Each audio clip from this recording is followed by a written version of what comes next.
So good morning everyone. So class 11th, we were on our chapter number 6 and of the history, and the chapter name is the three orders, and we just had an overview of the chapter in our last class where we studied about the sources which tell us about this time period, and then we studied about the various political changes which will finally lead to the emergence of feudalism, and how was actually the various areas around France and England affected by this, और फिर finally क्या changes आएंगे, that is what we will be doing. So briefly हमने कर लिया था कि जो थ्री ऑर्डर्स होते हैं वो होते हैं clergy, knights and the peasants. अब हम बेसिकली जब इसके एकदम स्पेसिफिक अगर इसके एक्सप्लेनेशन पे आए और प्रॉपर डिटेलिंग पे आए तो we will start with what were the developments that took place in France and England.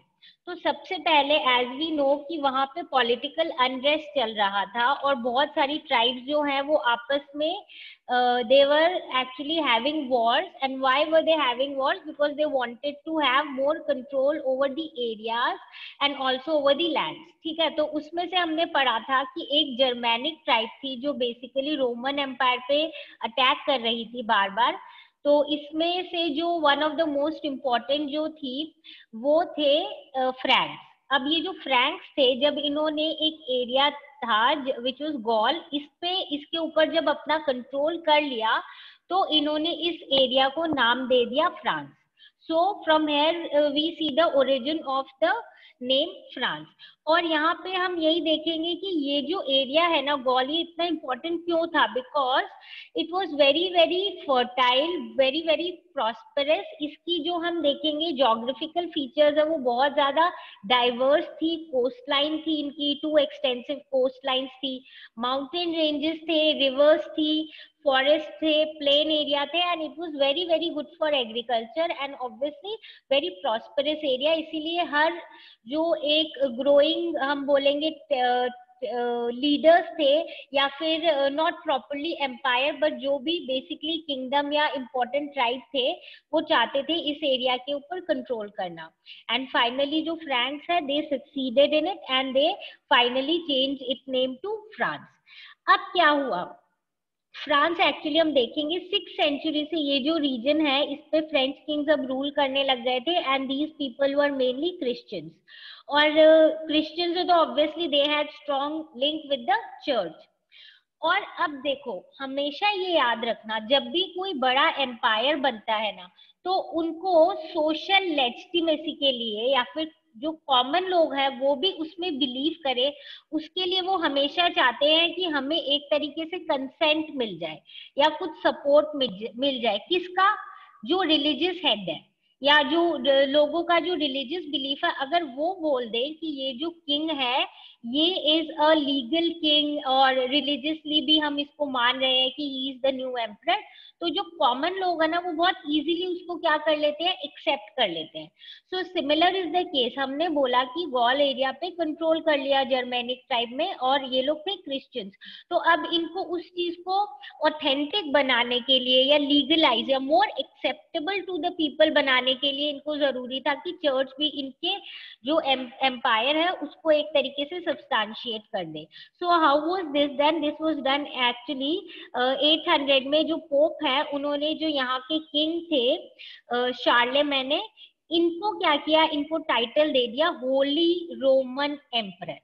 यानी कि रोमन एम्परर तो है, होली है, यानी that means somewhat accepted by the religious head.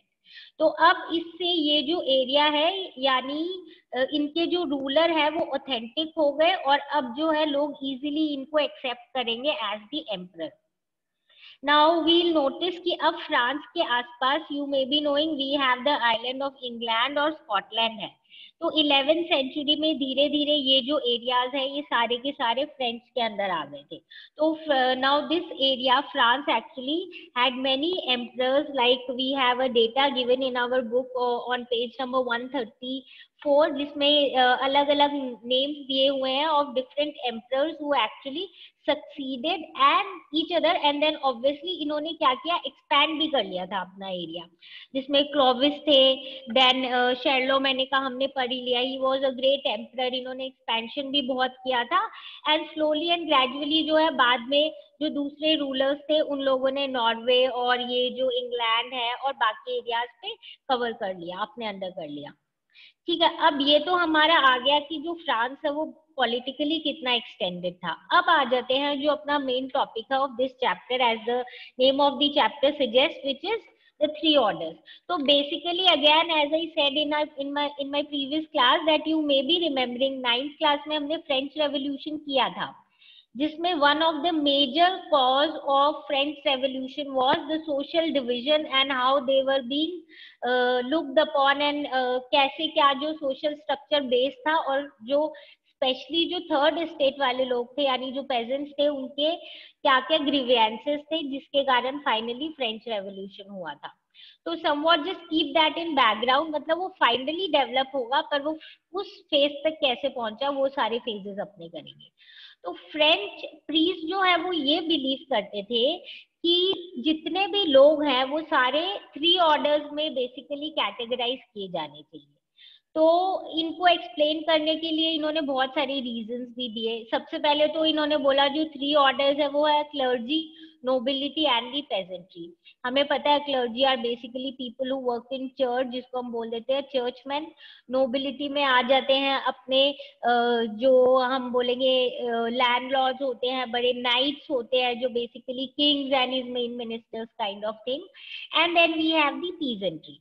ठीक है, नाउ ये तो जो अभी हम डिवीजन कर रहे हैं, again we are doing according to जो 9th क्लास फ्रेंच रेवोल्यूशन से पहले हमने पढ़ा था, बट ये इनिशियल फेज जो है इसमें हम देखेंगे क्लर्जी है इंपॉर्टेंट, पर नोबिलिटी में एक सेक्शन आ जाएंगे बहुत जो इलीट क्लास है वो वाले, एंड देन पीजेंट्री तो है ही जिनके पास हम बोलेंगे बहुत कम लैंड होते हैं या फिर बेसिकली जो दूसरों के लैंड पे काम करते हैं।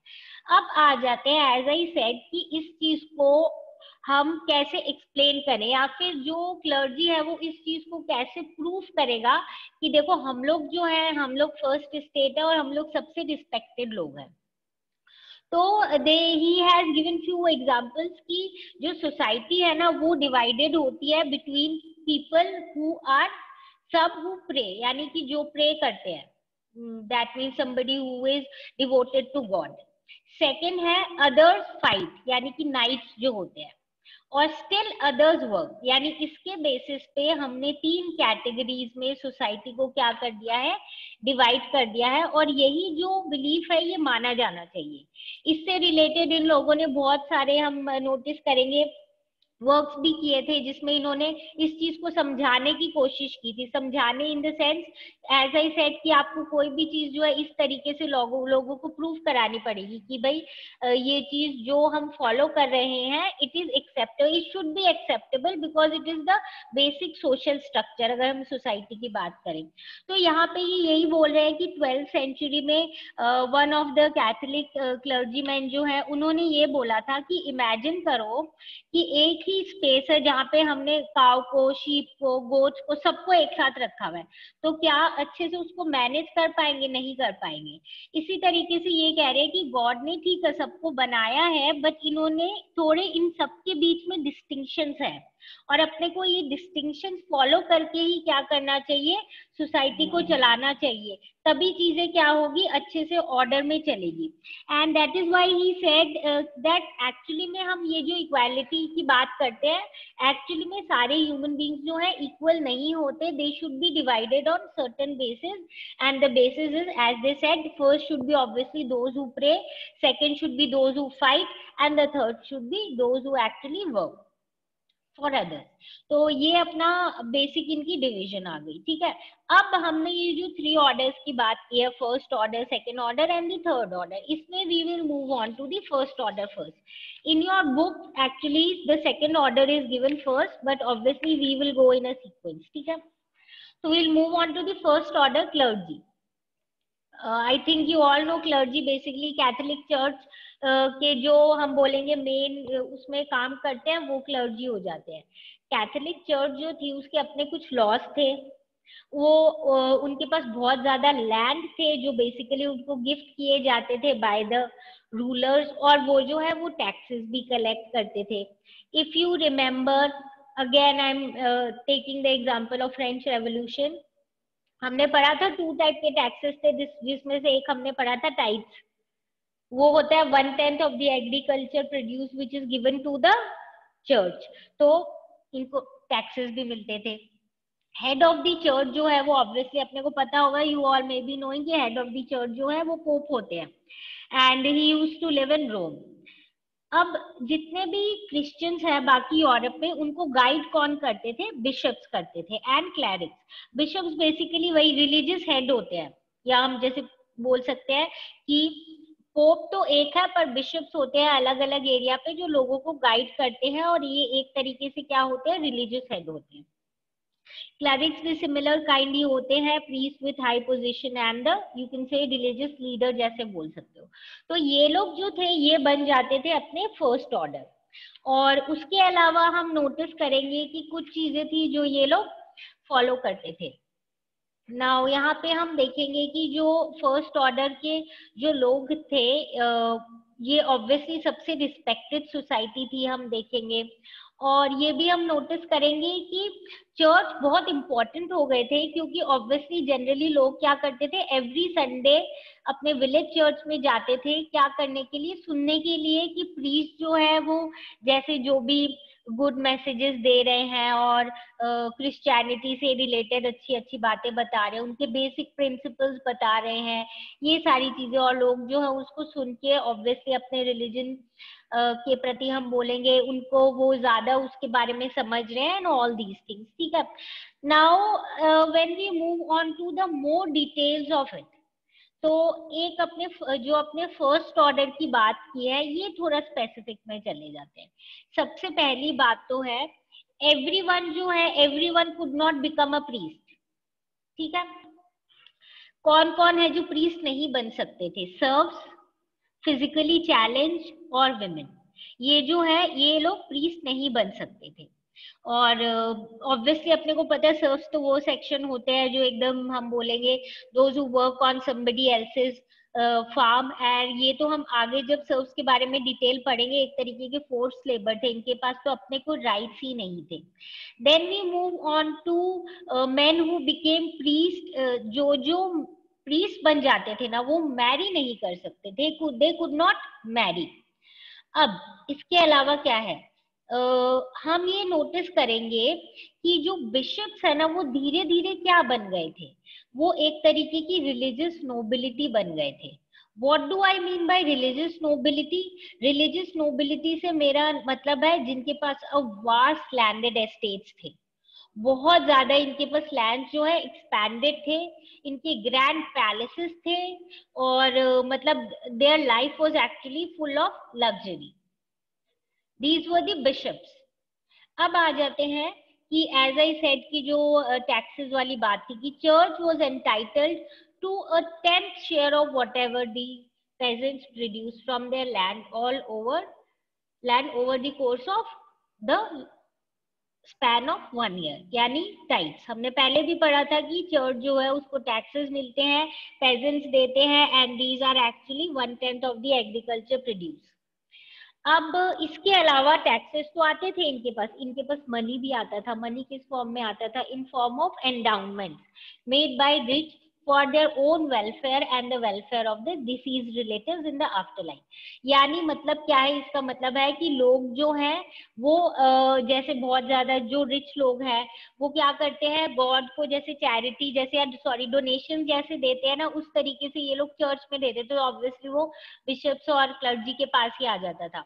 तो वो देते थे in form of money and अपने ओन वेलफेयर के लिए. और कुछ जो बिलीव्स होते हैं कि जो लोग जो रिलेटिव्स है जो आफ्टर डेथ यानी उनकी डेथ होने के बाद जो आगे उनकी लाइफ है वो अच्छी हो, या वो आगे अच्छी जगह जाके पहुंच जाए, और उनसे रिलेटेड मतलब जैसे अपने भी करते हैं ना बहुत ज्यादा, यू में कुछ कुछ कस्टम्स होते हैं अपने कि after the death they should be perform so that the person after the life also has a nice settle journey. तो वैसे करके ही इन लोगों में भी होता है। तो हम ये बोल सकते हैं कि बेसिकली इन लोगों के पास बहुत ज्यादा क्या था, हम बोलेंगे एसेट्स कलेक्ट हो जाते थे। ठीक है, तो I am just repeating all of these again. Everyone could not become priest, ठीक है, serves and women could not become priest, and obviously इसमें जो फिजिकली चैलेंज वाले हैं वो भी नहीं बन सकते हैं प्रीस्ट। और उसके अलावा men who became priest obviously could not marry. Bishops अब धीरे धीरे क्या बन गए थे, ये बन गए थे religious nobility who had actually vast landed estates and lived in grand palaces. Church जो है उसको टाइट्स मिलता था, अपने को पता है 1/10 of the produce agriculture produce.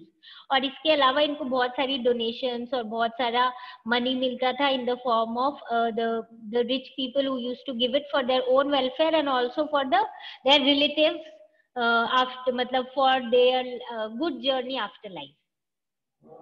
ठीक है, अब ये तो हो गया कि बेसिकली जो इनका सिस्टम था, पहले तो कौन थे प्रीस्ट, क्या क्या उनको कुछ रूल्स फॉलो करने पड़ते थे और इस टाइप की चीजें। अब आ जाते हैं कि जो सेरेमनीज होती थी वो किस टाइप की होती थी। यहाँ पे हम नोटिस करेंगे कि बहुत सारी जो इनकी सेरेमनीज है, जो पहले के जो फ्यूडल एलिट्स होते थे ना, यानी जो फ्यूडल, जो बड़े लैंडलॉर्ड या जो पहले वाला सिस्टम था ना, उससे काफी कुछ सिमिलर था, कॉपी किया हुआ था। जैसे कुछ एग्जाम्पल देखते हैं। Act of kneeling while praying. You may be knowing कि चर्च में भी जब लोग जाते हैं वर्शिप करने तो वो नील डाउन होके बैठते हैं, और उसके बाद यू मे बी नोइंग अपने हाथ जो है वो क्लैप्स कर, मतलब क्लैप्स का क्या मतलब होता है, यहाँ पे आपने जब दोनों हाथ एकदम टाइट से आप मतलब वी डू नॉट इन अ वे नमस्ते जैसे नहीं, दो फिंगर्स को एक साथ करके टाइट हैंड्स को बांध लेते हैं, तो उस तरीके का जो ये सिस्टम है। और हेड बाउ डाउन करना, यानी कि हेड नीचे की तरफ झुकाना। So you may be when I am describing you just imagine कि जो नील डाउन करके वो लोग पूजा करते हैं in front of their what ever they believe in, मतलब जीसस क्राइस्ट या जिसका भी सामने क्रॉस का सिंबल है उसके सामने। तो ये जो तरीका है ना, ये एग्जैक्टली कैसा था, जैसा एक नाइट, यानी कि हम जो बोलेंगे एक वॉरियर क्लास जो है वो कंडक्ट करता था, जब वो एक तरीके से प्रॉमिस करता था अपने लॉर्ड को कि I will be loyal to you, मैं आपकी तरफ पूरा फेथफुल रहूंगा। तो वो लोग इसी तरीके से बाउ डाउन करते थे और जो हैंड्स है उनको तेज से होल्ड करके रखते थे। ठीक है, तो बेसिकली हम नोटिस करेंगे कि पहले के कस्टम्स बहुत ज्यादा ये लोग क्या कर रहे हैं, कॉपी कर रहे हैं। इसके अलावा एक और एग्जाम्पल है अपने पास, क्या the use of the term Lord for God was another example of the feudal culture that found it's way into the practices of the church. यानी क्या है कि जो ये टर्म है ना लॉर्ड, जो ये लोग गॉड के लिए यूज करते हैं, अगेन ये भी जो फ्यूडल कल्चर था उसमें वो लोग अपने जो मेन हेड होते थे, मेन जिसको वो लोग जिसके प्रति लॉयल होते थे, उनको ये टर्म बोलते थे। तो अब ये हम देखेंगे कि ये जो वर्ड्स है, रिलीजियस कल्चर्स है, रिलीजियस सिंबल्स है, ये समहाउ क्या हो रहे हैं, ये कैरी हो रहे हैं फ्रॉम द प्रीवियस टाइम्स, और इसको थोड़ा सा हम बोलेंगे चेंज कर दे रहे हैं ये लोग। They are changing it because obviously with time जब ये लोग ऐसे क्रिश्चियनिटी गॉड को ज्यादा इंपॉर्टेंस दे रहे हैं, क्लर्जी ज्यादा इंपॉर्टेंस हो रही है, तो क्लर्जी को इंपॉर्टेंस दे रहे हैं, पर बहुत सारी चीजें जो है जो पहले से कॉपी करके आ रहे हैं, जो इनके कस्टम्स वगैरह है। ठीक है, so with this now we move on to the next thing। अब एक और सेक्शन है यहाँ पे, ठीक है, which is somewhat obviously related to, हम बोलेंगे जो प्रीस्टली क्लास है उसी से। ये सेक्शन कौन है, इनके बारे में थोड़ा पढ़ लेते हैं। These are the monks।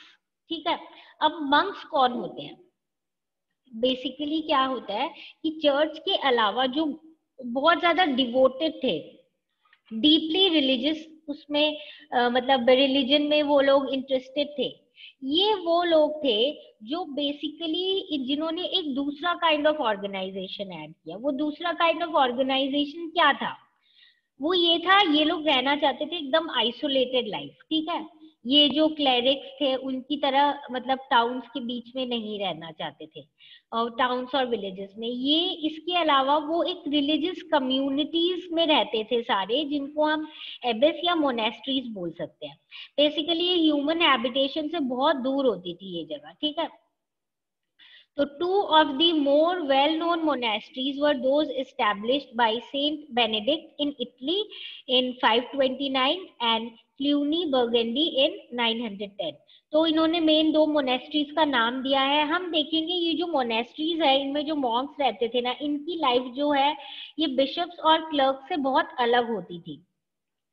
कैसे अलग होती थी? ये मॉन्क्स जो है they took vows to remain in abbey for rest of their lives and to spend their time in prayer, study and manual labor. ठीक है, लाइक फार्मिंग। यानी ये लोग जो है ये एक तरीके से वो अपने आप को प्रॉमिस प्लेज लेते थे कि हम एबे में ही रहेंगे, पूरी लाइफ हम जो अपना पूरा लाइफ स्पैन है वो स्पेंड करेंगे इन प्रेयर, स्टडी में, और मैनुअल लेबर अपने आप करेंगे, फार्मिंग। तो प्रीस्टहुड की तरह नहीं थी उनकी लाइफ। क्यों? क्योंकि ये जो है ये ओपन था to both men and women, दोनों के लिए ये जो है ये एक्सेप्टेबल था। मेन ऑब्वियसली मंक्स बनती थी और विमेन जो है वो बनते थे नन्स। ज्यादातर जो एक्सेप्ट फ्यू केसेस में ज्यादातर हम नोटिस करेंगे कि ये जो एबेस थे या जो ये मोनास्ट्रीज थी इसमें ये सेपरेट होती थी, मेन के लिए अलग होती थी, विमेन के लिए अलग होती थी, ठीक है। मतलब कुछ ऐसे केसेस है जहाँ पे ऑब्वियसली एक ही मोनास्ट्री पर सेपरेट ऑब्वियसली जगह होती थी रहने की, बट ये जो है जनरली सेपरेट ही इनके लिए हम बोलेंगे स्पेस होती थी रहने की, अलग ही मोनास्ट्रीज होती थी। इसके अलावा ये तो ऑब्वियस है कि मॉन्क्स और नन्स जो है दे कुड नॉट मैरी। तो इनके बारे में थोड़ा और पढ़ लेते हैं। ऑब्वियसली हमने ये तो देख लिया था कि ये जो मंक्स और नन्स है ये जनरली ये सोचते थे, ये सबके साथ नहीं रहना चाहते थे, अलग रहते थे, डीपली डिवोटेड रहते थे, वर्ल्डली हम बोलेंगे सारी एक्टिविटीज से ये लोग दूर रहना चाहते थे, ठीक है। So there has been, they have given us one example about, you can say कि जो monasteries है वहाँ पे कैसे type की life थी। Now this is the, you can say picture that is also given on your page number 139. You can just go through it very nicely. Basically इन्होंने एक monastery में एक manuscript है जिसके बारे में लिखा हुआ है, 73 chapters है उसमें rules जो कि monks को follow करने पड़ते हैं, ठीक है।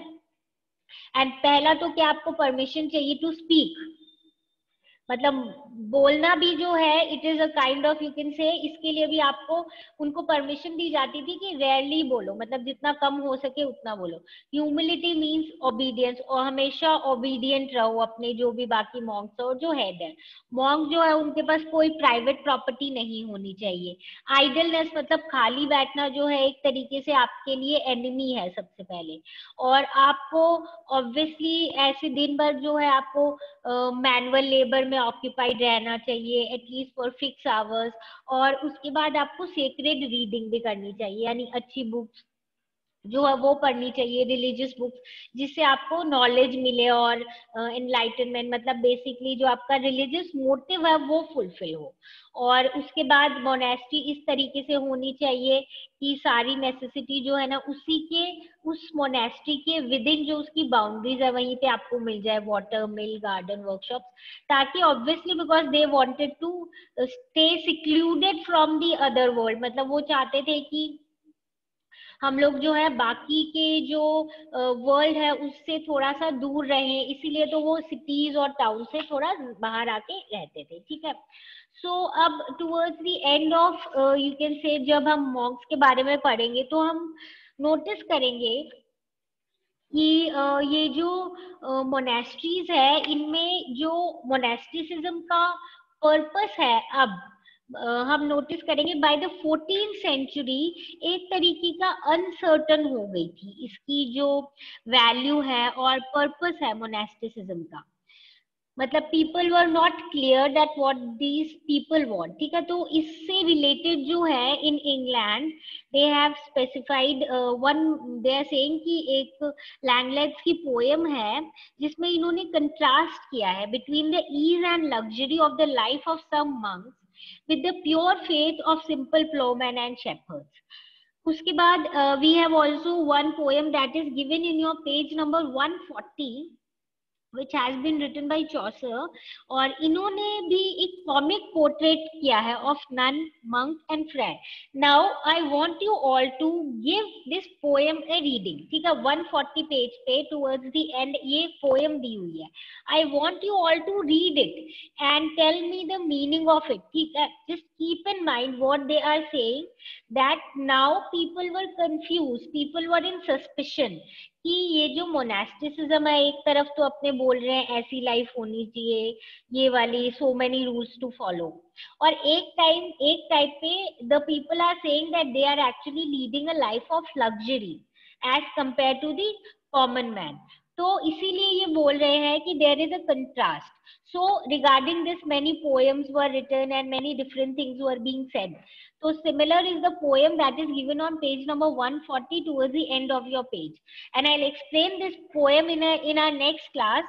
But before I explain this poem, I want you all to just give it a reading and I want your own interpretation of this poem. Okay? Just interpret this poem. What do you understand by this? What is the hidden meaning? मतलब plain literally meaning नहीं, hidden meaning क्या है? You have to tell me that. We'll complete this poem. Obviously I'll explain it again to you, and then with this our first order will be completed, and tomorrow then we'll do in detail about the second order. ठीक है, तो with this we wind up today's class, and we'll be after this we'll be doing the next portion. Okay, we are actually left with a little more portion of the first order, which is the church and society. So let us just complete this also, and then we can actually move on to the second order tomorrow. ठीक है, तो यहाँ पे क्या है, यहाँ पे लिखा हुआ है कि चर्च और जो सोसाइटी है वो आपस में किस तरीके से लिंक थी. तो इसमें भी we need to understand the changes that come across along with the time. तो जबकि यूरोपियंस क्रिश्चियंस बन गए थे, बट वी नो कि अभी भी वो जो पुराने ओल्ड बिलीव्स थे, उनके कस्टम्स थे, और उनके चीजें जो हम बोलेंगे जिस तरीके से वो सेलिब्रेट करते थे, जिस तरीके के उनके बिलीफ थे, वो हम देखेंगे कि ओल्ड टाइम से भी समवॉट कैरी ऑन हो रहे हैं. तो क्रिसमस और ईस्टर जो है वो सबसे इंपॉर्टेंट डेट्स बन गए थे 4th सेंचुरी तक. ठीक है, अब हम देखेंगे कि क्राइस्ट का जो birth, obviously we know it is celebrated as the Christmas. तो क्राइस्ट का बर्थ जो it is celebrated on 25th December. Actually it replaced an old pre-Roman festival जो basically which was actually celebrated you can say by the solar calendar. ठीक है, उसके बाद Easter की अगर हम बात करें तो ईस्टर जो है again this is the you can say, you know, if you have certain idea about Christianity and their main festivals, you may be knowing that Easter is also one of the important ones. Easter जो है it is basically about the crucifixion of Christ and his rising from the dead. और ये जो है basically ये fix नहीं था, because again ये भी जो है एक पुराना फेस्टिवल था जो coming of the spring, long winter के बाद जो स्प्रिंग आता है उसको सेलिब्रेट करते थे, और वो जो फेस्टिवल था वो लूनर कैलेंडर के अकॉर्डिंग था. तो इन्होंने इसको क्या कर दिया, चेंज कर दिया. नाउ ट्रेडिशनली क्या होता था, इस डे पे लोग जो है वो पूरे विलेज लैंड्स का टूर करते थे, बट जब क्रिश्चियनिटी आई तो वो कस्टम तो कंटिन्यू होता रहा, और उसके बाद ये क्या करने लगे, इसके अलावा ये इसको हम बोलेंगे और अलग अलग तरीके से भी सेलिब्रेट करने लगे. ठीक है, तो बेसिकली अब ये लोग क्या करते थे कि इसको हॉलीडेज के हम बोलेंगे टर्म्स में सेलिब्रेट करते थे. हॉलीडेज क्यों करते थे, क्योंकि जो ओवरवर्क पेजेंट्स थे ना, वो इन दिनों को हम बोलेंगे बहुत एक्साइटमेंट में और बहुत अवेट करते थे, बिकॉज उन दिनों में they were not expected to work. एक जैसे हम बोलते हैं छुट्टी का दिन है, वैसे ये दिन जो है मेनली माना जाता था for doing prayers. But as you know we people also, जैसे अपनी हॉलीडेज होती है तो मतलब अगर रिलीजियस पर्पसेस, तो अपनी जनरली वो कैसे स्पेंड करते हैं, as a good part of them just having fun and feasting. तो यही चीज जो है ये लोग करते थे. तो इसके बाद हम नोटिस करेंगे कि they were celebrating the festivals, but they were somewhat relating it to the earlier ones also. And to wind up this topic, हम ये जरूर अपने को ध्यान में रखना चाहिए कि पिलग्रिमेज जो है वो स्टार्टिंग से क्रिश्चियन लाइफ का बहुत इंपॉर्टेंट पार्ट था, और लोग जो है वो लॉन्ग लॉन्ग जर्नीज पे जाते थे, बेसिकली जो श्राइन होती थी बिग चर्चेस की तरफ जाते थे, या फिर जो मार्टियर्स होते हैं उनकी जो श्राइन्स है उन पे जाते थे विजिट करने। तो pilgrimage, as we know, generally in every religion it is considered one of the most important thing. तो with this we actually complete the first order. So as I said, we are left only with this small poem, and I want you all to interpret it and tell me in my next class first, then I'll explain it again, and in our next class then we'll start with our second order. So I suppose everything is clear. If you have any doubt, feel free to ask. I think it is a very easy topic, so just give it a reading, and if you have any problem, we'll solve it. So now we'll meet in the